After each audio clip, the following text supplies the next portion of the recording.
Segundo lugar, mudou também a cosmovisão, tá? O que é cosmovisão? Cosmovisão, em geral, é um conjunto de crenças fundamentais através das quais vemos o mundo.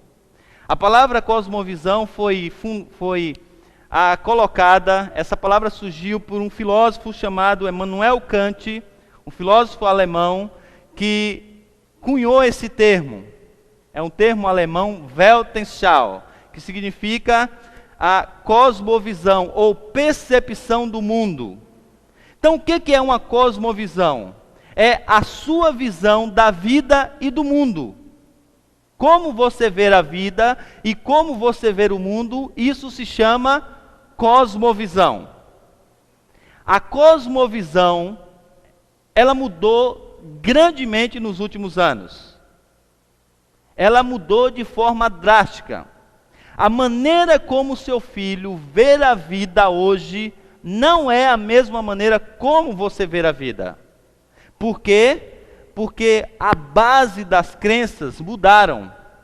Então, só para que você tenha uma ideia, eu queria trazer então para você rapidamente um relato histórico, para que você entenda isso. Então, até a Idade Média, ali no período da Idade Média, a fé que você tem aqui, a fé era a medida de todas as coisas, tá? Na Idade Média, a questão da igreja, a questão da teologia, a questão da fé, ela tinha uma importância e uma relevância enorme. Ninguém fazia nada sem consultar primeiro um bispo ou um padre. A igreja era detentora até mesmo da maneira como se conhecia. Os grandes pensadores estavam no meio da igreja. Se você pega os grandes cientistas, os grandes filósofos, os grandes pensadores desse período da Idade Média, vocês vão ver que eles estão intimamente ligados à igreja. E a igreja tem uma importância enorme da maneira como se vê o mundo. A maneira como se enxerga o mundo passa-se pela teologia. Por isso que na Idade Média, teologia era uma coisa muito importante a ser estudada. O estudo da teologia, ele tinha um lugar de destaque no meio de todas as ciências sociais.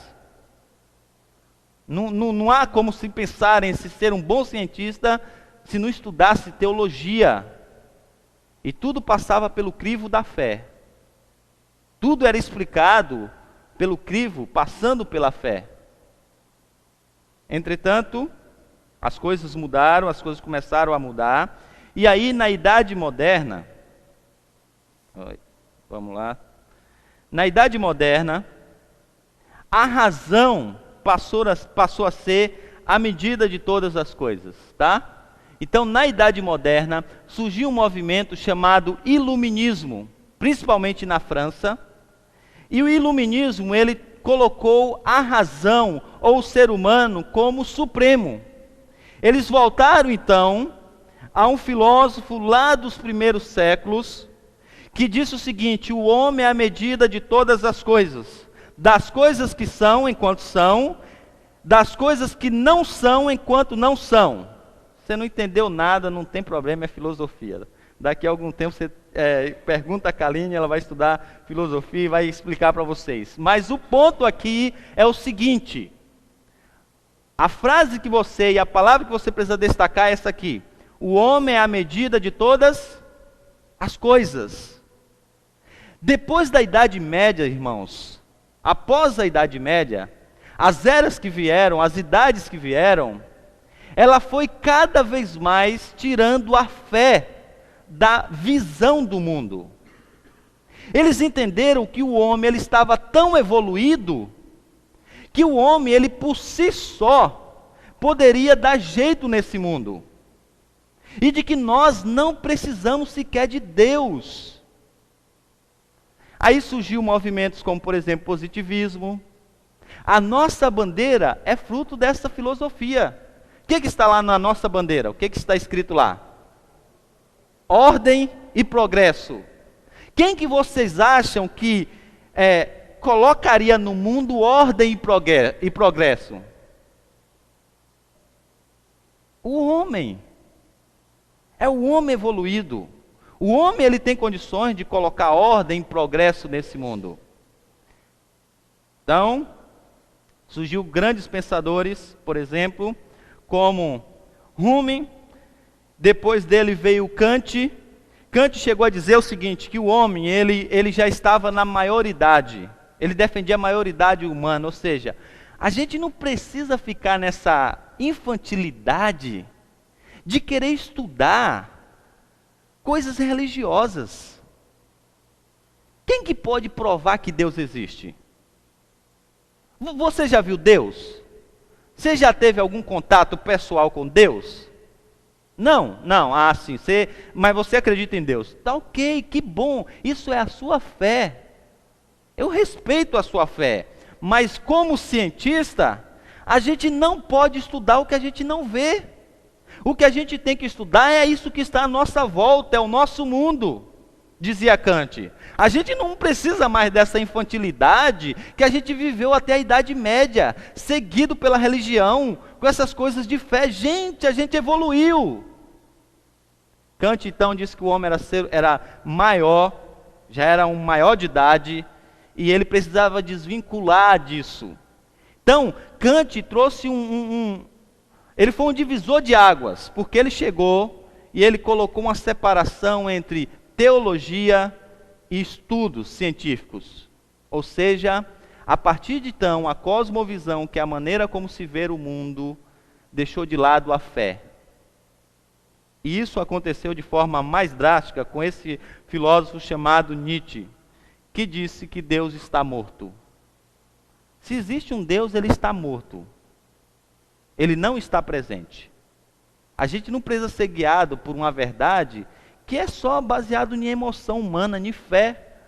Prova para mim que existe milagre. Prova para mim cientificamente. Transformou água em vinho. Então vamos aqui, provar cientificamente que é possível transformar água em vinho. E aí eles começaram a se distanciar. Só que aí o que aconteceu? Essa filosofia aqui, que colocou o homem como centro de todas as coisas, o homem vai trazer o progresso, essa filosofia caiu completamente com uma coisa, na verdade duas coisas. Foram 2 tiros com a mesma arma. Primeiro, Primeira Guerra Mundial. E o segundo tiro, a Segunda Guerra Mundial. Por quê? Até então eles estão colocando o seguinte: o homem é o centro de todas as coisas, o homem pode trazer ordem e progresso, o homem ele é o cara. E aí vem as 2 guerras. Aí eles falaram assim: não, esse homem realmente ele não pode trazer ordem e progresso. Esse homem, ele é... Aí eles voltaram àquilo que Calvino já tinha dito antes. O homem é depravado. O homem não consegue fazer nada de bom. Disso tudo, então, gerou agora a pós-modernidade.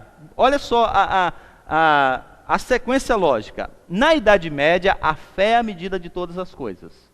Na modernidade, o homem, a razão humana, a inteligência humana é a medida de todas as coisas. E agora, nessa visão que a gente está, na pós-modernidade, nada é a medida de todas as coisas.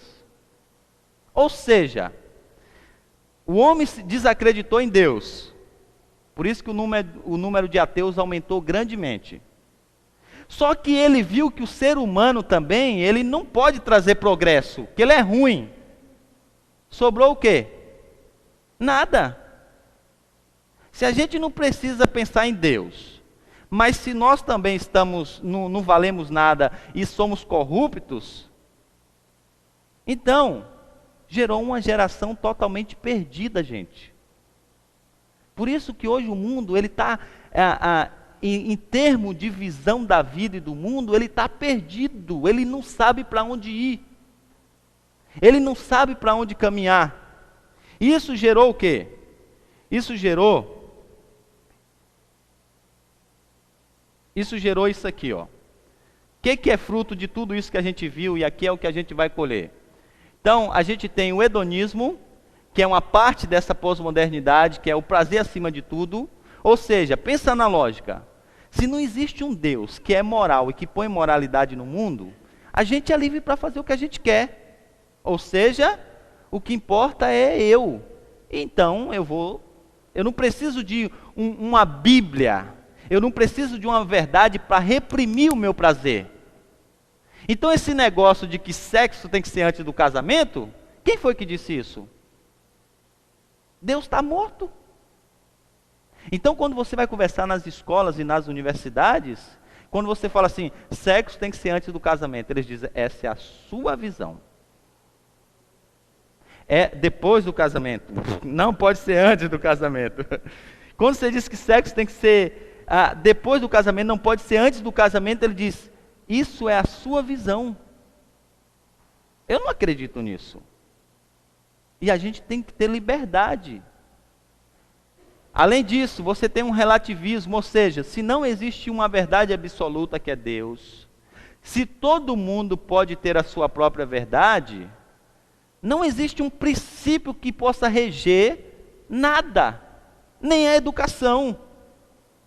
Isso chama relativismo, ou seja, a verdade é relativa. A verdade é totalmente relativa. Segundo, pragmatismo, os fins justificam os meios. Secularismo, rejeição da religiosidade e da atuação da igreja na sociedade. Liberalismo, liberdade de limites. Você tem liberdade para fazer o que você quer e viver do que você quer. Antropocentrismo, o homem, não Deus, é o centro de todas as coisas.